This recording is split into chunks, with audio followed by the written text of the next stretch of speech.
throughout the book, the idea that something seems to have gone wrong. When you look out across the news, across the ideas of sustainability, our political situation, certainly if you look at any of the headlines from almost any day, it seems like things are going not the right direction.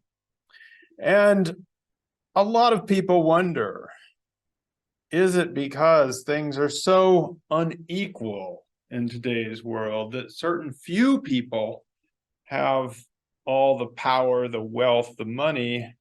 And I mean, even in comparison to, say, 50 years ago, it seems like the social inequality has risen, not only in the United States, but in even places that consider themselves to be more socialist oriented, like European countries. The inequality has risen. So is it the inequality? So when we turn to the inequality question, as they've told us from the beginning, most of these phrasings about, well, where did the inequality come from, portray humanity as that we were once equals. We once lived in these wonderful egalitarian hunter-gatherer bands, but there's been this, we've lost that equality.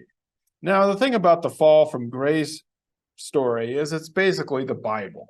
It's basically the Garden of Eden. We were once happy, but then a snake come along and messed us all up, and a woman was there, so bad.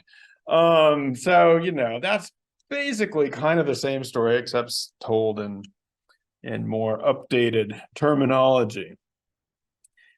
And then they tell us, as they've been telling us, the Hobbesian alternative to that story is almost worse. And the idea is, well, you know, life in a state of nature is nasty, brutish, and short.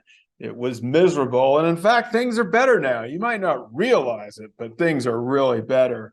And you should be happy with what you've got. And the people that have made the money and are unequal have done it because they're so awesome. Just like we looked at pictures of Elon Musk and Jeff Bezos, it's because of the billionaires. The billionaires like it. As they say on page 493, this view is extremely popular among billionaires, but holds little appeal to anyone else. So we have these ideas about inequality and the alternative. And of course, they've been telling us that we need to get a little bit away from that because that doesn't square with the facts. Part of this is a recycled debate or a continual debate about the status of the Enlightenment in our world. And the Enlightenment, well, we'll just say for now that we'll trace it to the writings of Rousseau and his, you know, fall from grace, state of nature stuff, and his debate against the earlier Hobbes.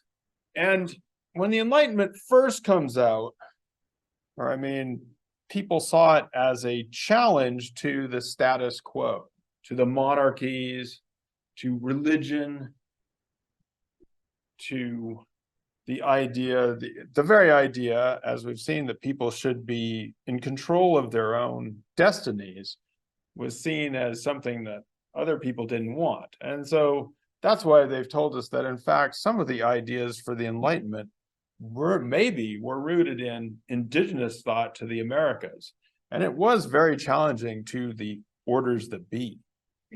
In today's world, it's become more of a, you might say, the people on the political right or the conservatives are now defending all the ideas of the Enlightenment. And we bring back our old friend Steven Pinker.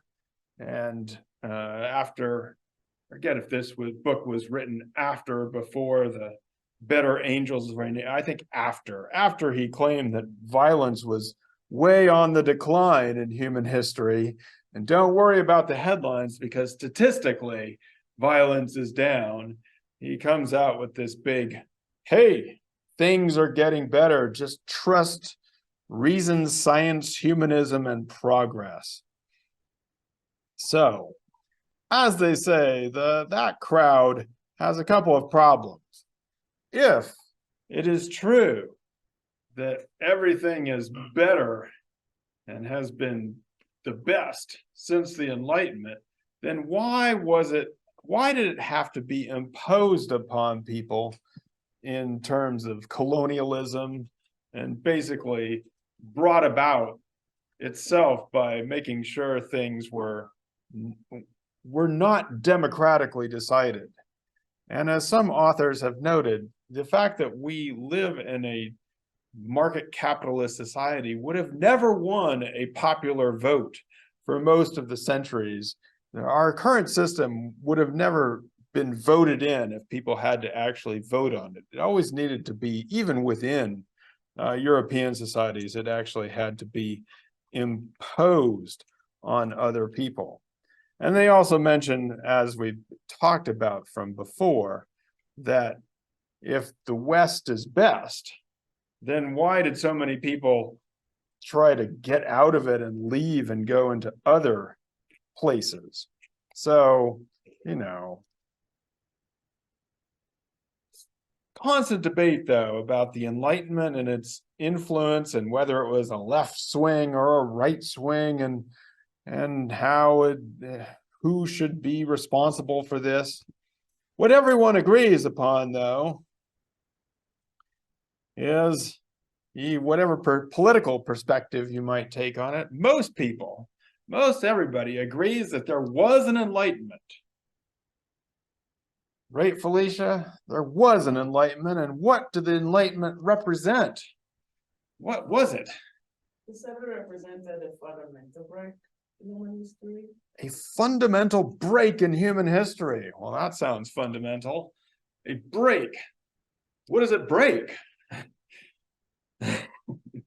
What came before and what comes after? If you have a break, let's deal with what comes after. What's the break? What did people start to believe after the Enlightenment? Well, I guess so. Yeah, maybe. Huh? What did they think they could do? Freedom? Yeah, freedom's a part of it. I thought this was part of Felicia's web comment. Oh. Yeah, exactly. That it is only after the Enlightenment, the thing that people agree upon, and I think you're all saying it in your own funny one-word ways, which I like. I like one-word things, but I've written a bunch of words here, or they have, is that there's an agreement that it's only after this happens that you can have people forming their own countries, having sort of, between the ideas of the American Revolution, the French Revolution, and you weren't thinking about it, but the Haitian Revolution, that you could have an ideal in your head and try to create social or political change toward that ideal. That this is something that the Enlightenment gives us. And so everybody agrees, or many people think, that this is a fundamental change in human history. Where it came from and if we should like it or not is up for debate, but most people agree with that. Graeber and Wengrow say, though, this is problematic in part because it portrays everything before the Enlightenment as being what we might consider traditional societies.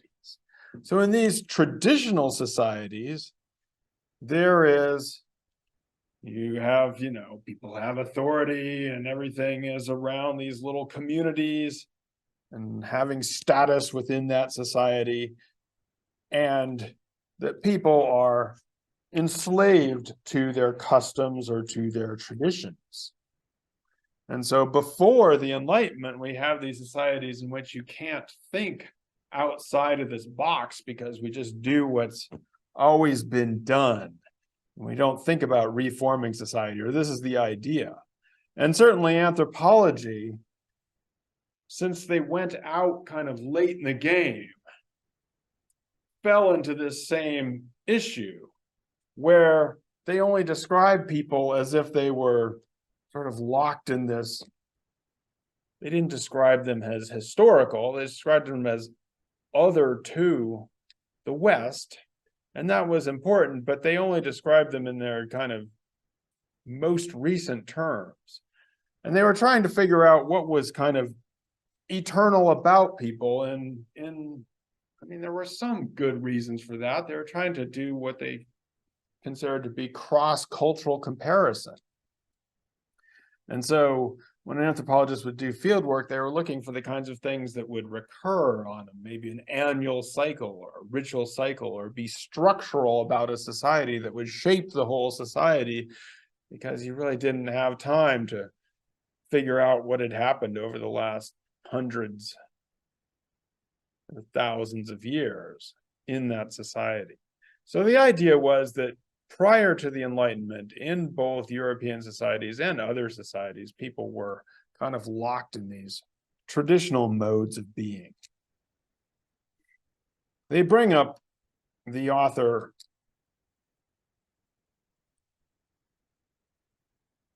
Mircea Eliade, the great Romanian historian of religion, who took this a step further and said that, you know, in traditional societies, they are governed by cyclical time, things just recur, and that in such traditional societies, I found this fun, everything important has already happened. So all the good stuff has already happened back at the time of creation or whatever, when you had these mythic, huge people walking the earth doing big things. And in our day, in traditional societies, he would say that we are simply kind of recycling or repeating those big things that happened. And that if anybody even makes a big change, it's just going to be recorded as part of the myth of the previous time. And so again, the idea is that in traditional societies, they're simply living out the customs of the ancestors, who were the people who really mattered, and that in some ways there is no history. It's just, it's already been set in stone. It's already been determined. He also introduced us to the phrase, or it's Eliade's phrase, illo tempore, which is the dawn of everything.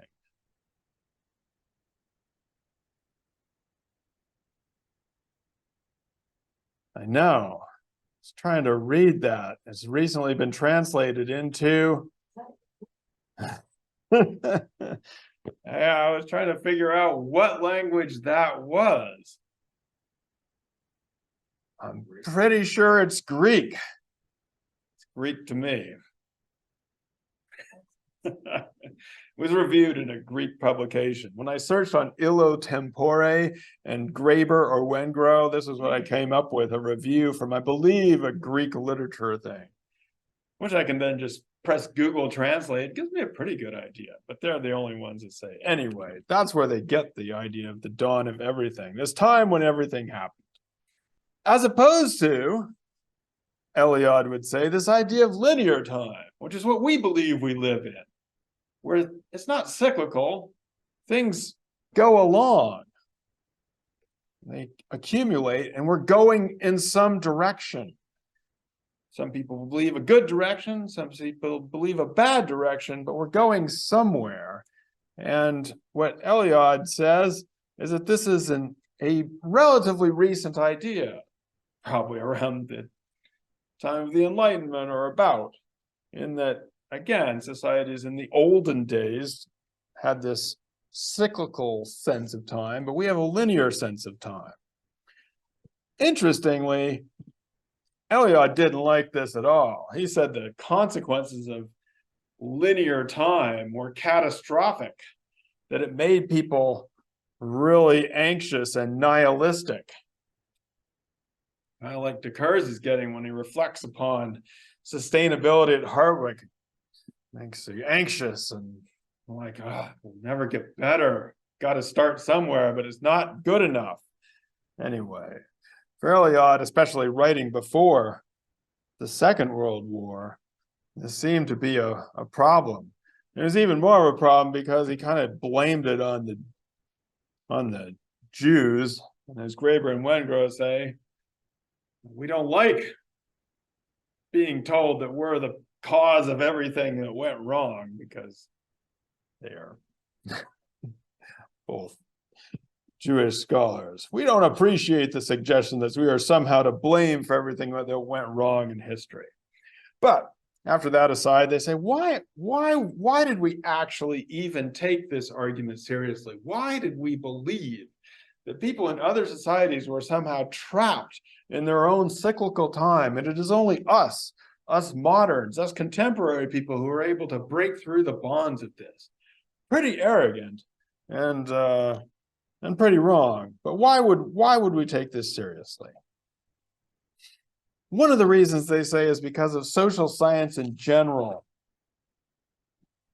The social scientists who try to emphasize how, or try to tell us how, in fact, the things that we do as people are influenced by the structure of our society, that in fact we are in some ways the product of all these things. We don't have as much individuality and individual freedom as we think we do, and that history was not actually made by just a few great men. And there is an advantage to that, right? There's an advantage to being able to analyze social structures and to get away from the great man idea of history. But it does lead to this idea that somehow there's other guiding forces outside of humanity itself. And it often leads to the idea that what matters in history is when people make technological breakthroughs. And that it is our technology, or the stuff we have, and when we're able to have a revolution in technology, that then helps us to come up with new social forms. Now, they are trying to get us away from this idea of technological determinisms and the idea that technology progresses as this series of revolutions or innovations. Liz, what are our actual technologies based upon? Where do we get them from? How long does it take?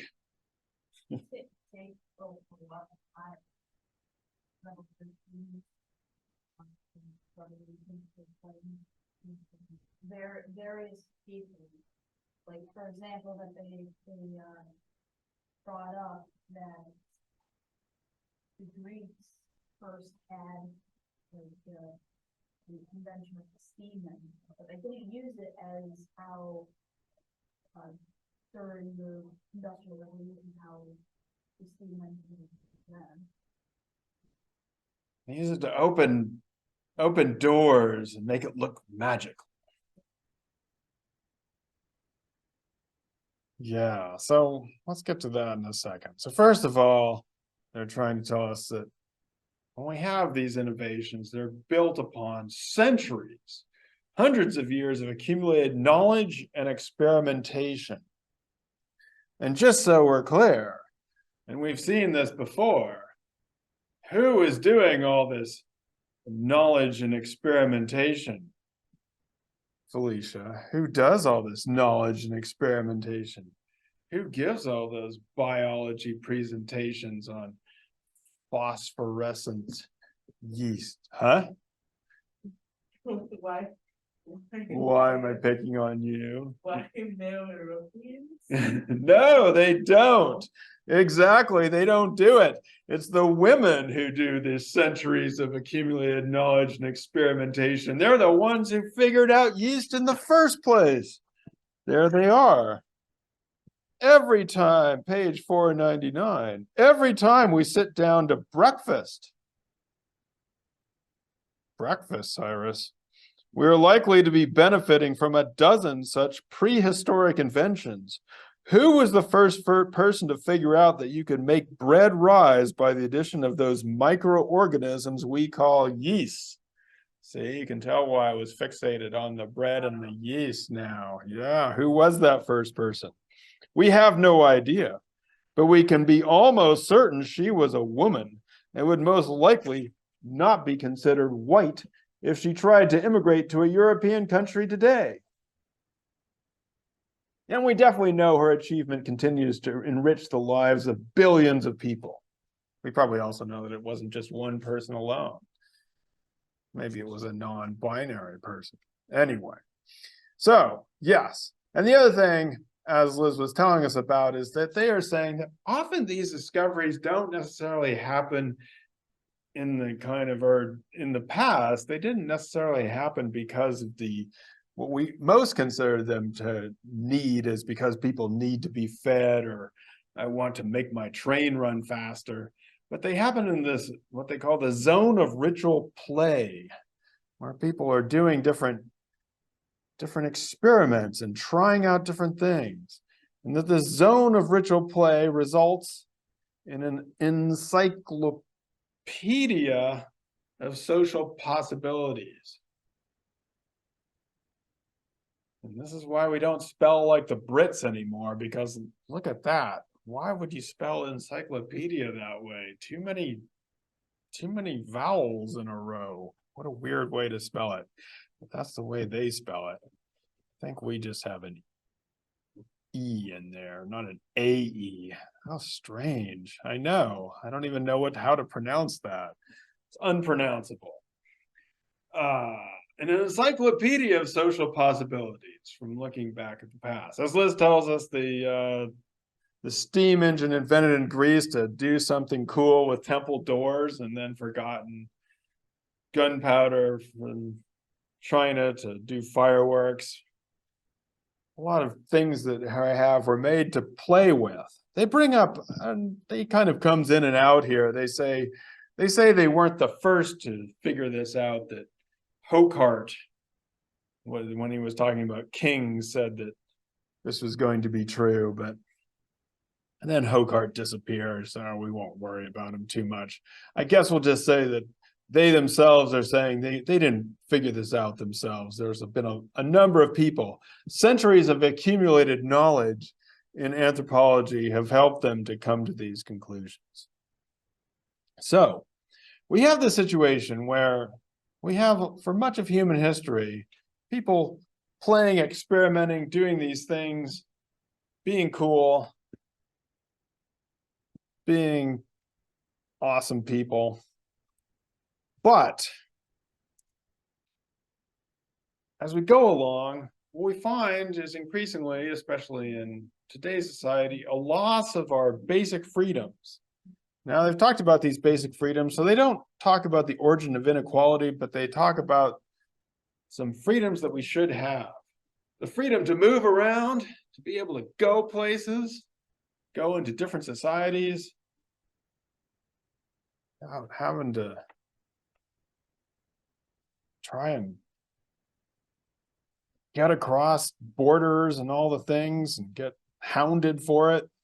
The freedom to move, to migrate, and the freedom to disobey or ignore orders, to not do something, not be punished extremely for it, thrown in jail. And what else, Matt? What else do we have to have freedom to do?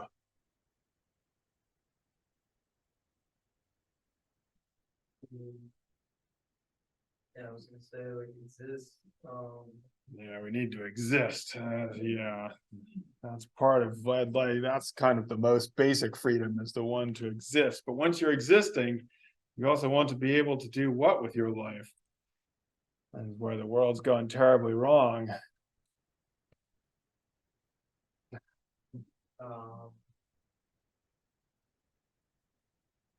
The world's going to hell, and I can't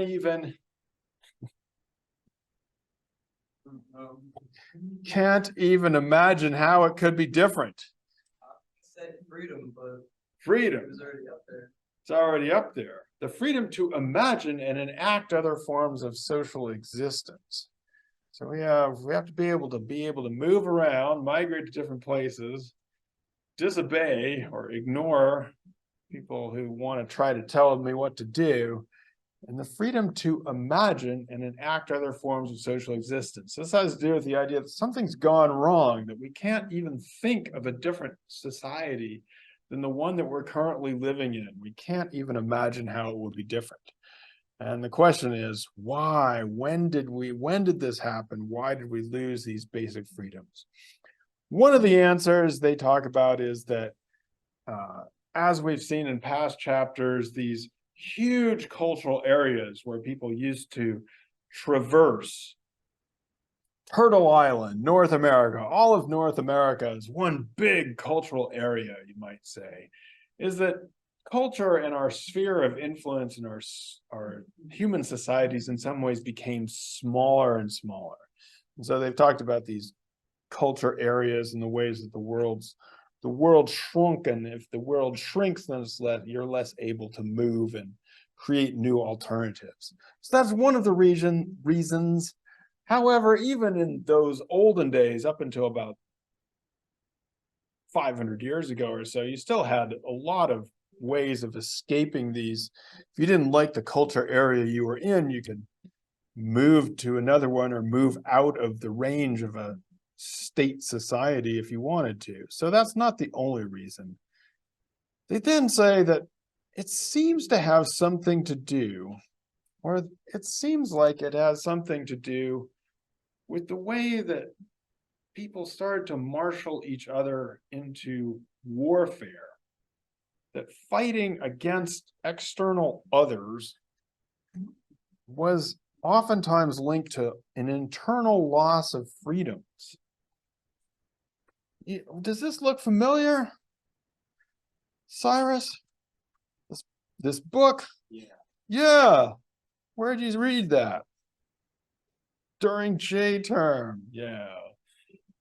Professor Anderson sometimes assigns this book for the warfare class. Yeah.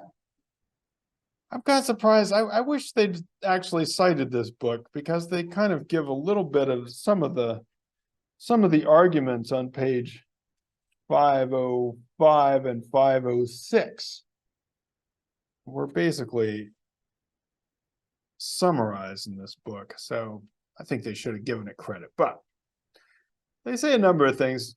We have to be careful about warfare, because sometimes people believe that warfare is just what people do. Remember Hobbes, that human life is a war of all against all. So we have to be careful, because for one thing, warfare isn't the same as people, when somebody gets mad at me and punches me and I punch them back, that's not the same as warfare. Warfare is more like if somebody in one society does something to you, then anybody in that society can be hurt for it. So you have one whole group going against one whole other group, and it doesn't matter if it's the actual people who have hurt you or not. So it's not the same as interpersonal violence. It's a group thing which emerges, in the last maybe 12 to 15,000 years, we see the emergence of warfare. And they also want us to say that, and it's not like it's stuck forever. There were long periods, both before the emergence of organized warfare and even after, in which people were peaceful. They also want to say, and I think this came about, at least when I read Fry's edited volume, that it takes a lot to make people get into warfare mindset. Even adolescent males who we think of as being all ready to go out and hurt somebody, to actually do this, as they say on page 506, it's almost invariably necessary to employ some combination of ritual, drugs, and psychological techniques to convince people, even adolescent males, to kill and injure each other in such systematic and yet indiscriminate ways. So the idea that you can go out and do this, it takes a lot of training. So it's not something that people just naturally do. And even when they do that, a lot of people try and get out of the way. So yeah. All right.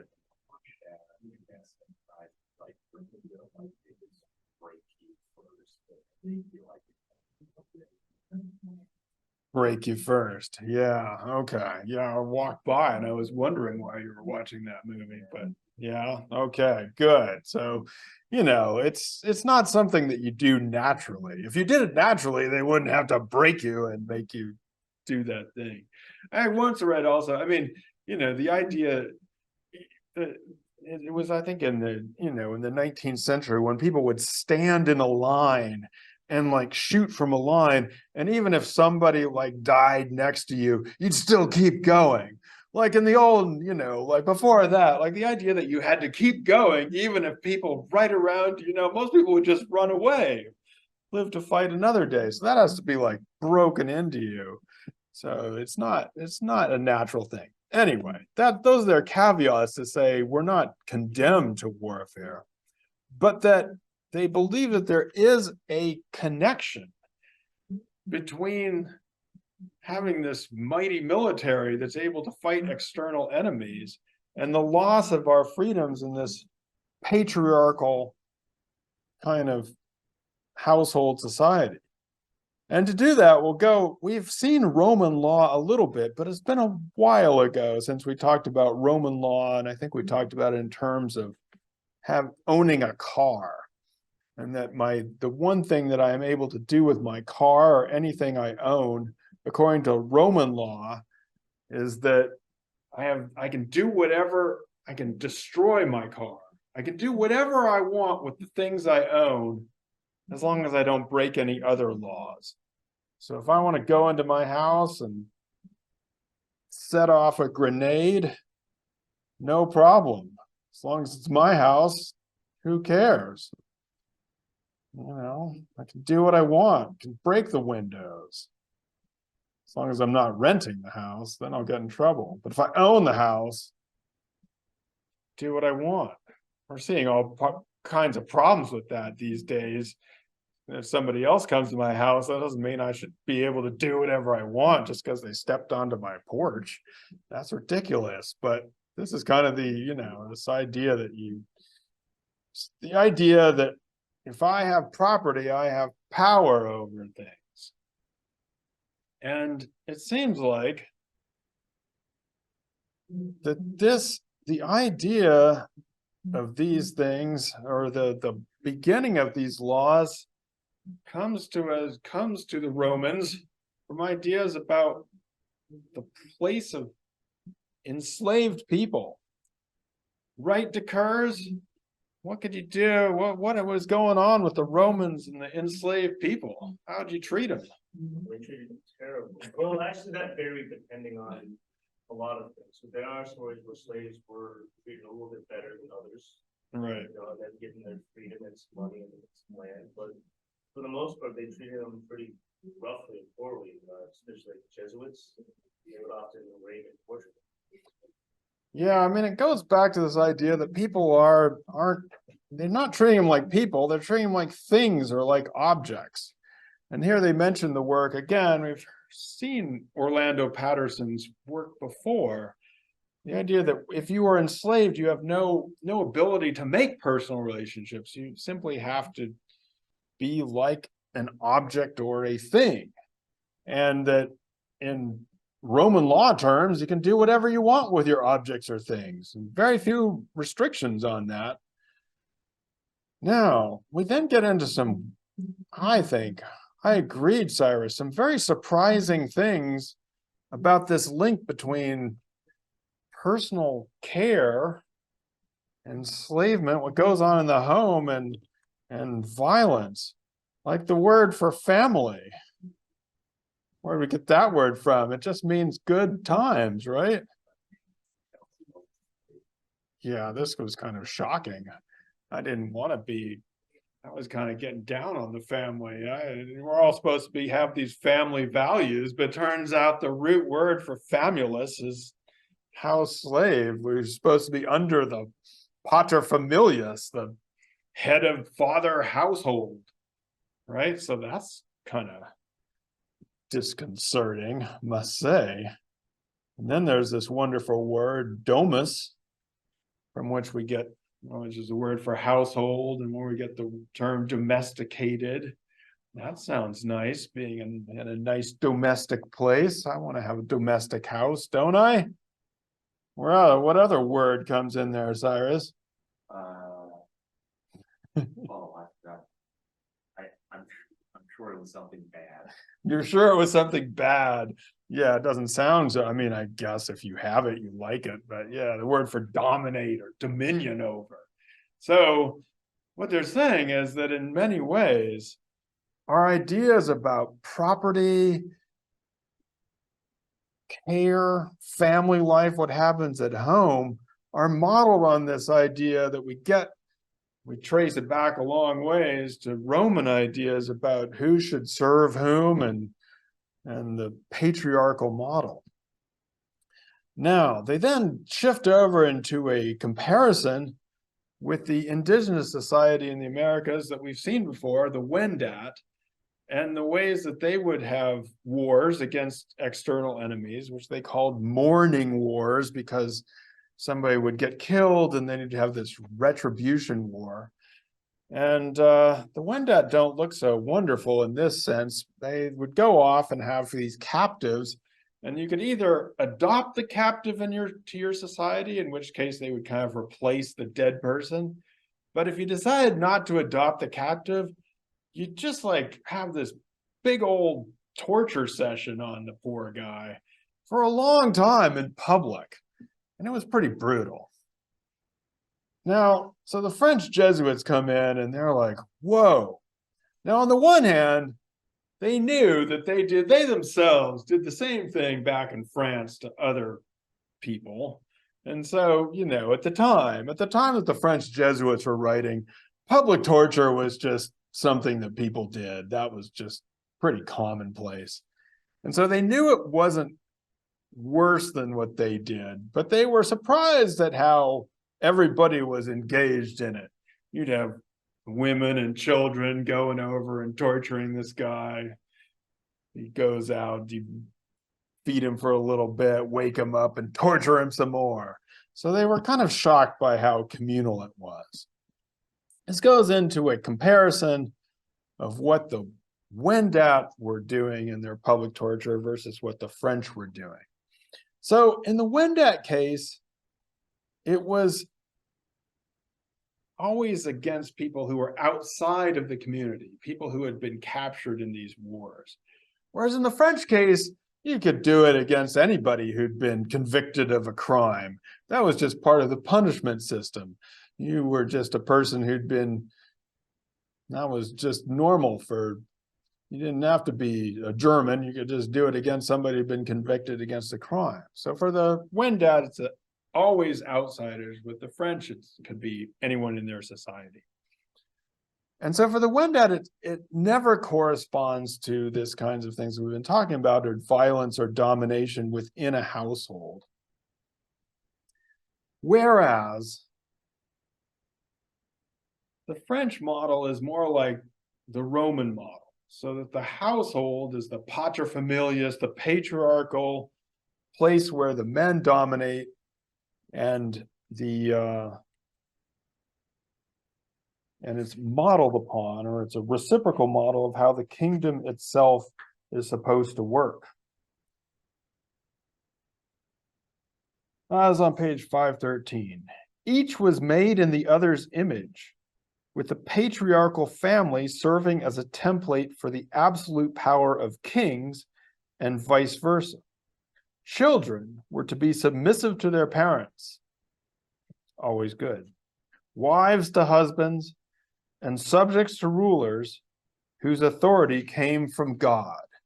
So you have this whole model in which children have to be submissive to your parents, wives to their husbands, subjects to rulers, all under God. And so you have this kind of model in which for the French, the domination is part of the love or the care in a weird way. which is weird because it's just, you know,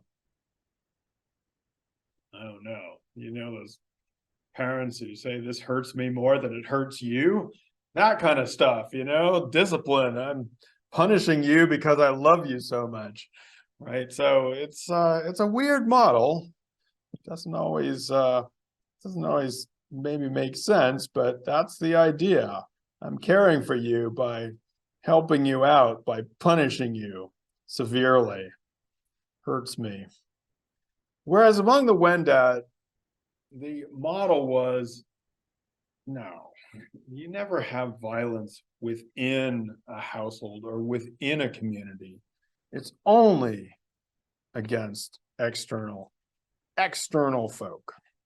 And so what they're saying here is that if we are looking for how things went wrong in human history, how we lose these basic freedoms to move, to disobey, and to remake social relationships, that probably, they haven't proved this yet because it's in the conclusion, but maybe if they were to write another book, probably it has something to do with these ideas about warfare, domination, and